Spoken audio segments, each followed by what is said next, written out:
Magtok ng ganito. 2 seconds lang, kailangan ko uminom ng tubig. Eh dahil sa product and prayer, nasa harapan niyo pa po kasi tinaningan po ako 6 months. Hindi ako lang pa-opera. Punit po kasi yung heart ko may punit. Yung pinaka-bumubukas sara na valve. May punit po yun. Sa akin hindi sumasara eh. Diba dapat pag tugoy niyo ng dugo, sasara siya. Sa akin pag sara nakatilat pa rin ng konti. Parang may kirat sa mata. Nakadilat pa rin ng konti, kaya natapon ulit yung blood. Hindi niya ma-circulate sa buong the whole body. Kaya sa paa nagmamanas.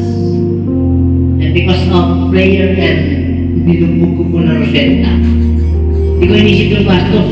Inisip ko po makasurvive. Kasi pag nawala po ako sa mundo, marami pong hindi na tayo matutulungan, di ba po? Number 1, yung misis mo, mag-iiba ng mister yan. Diba?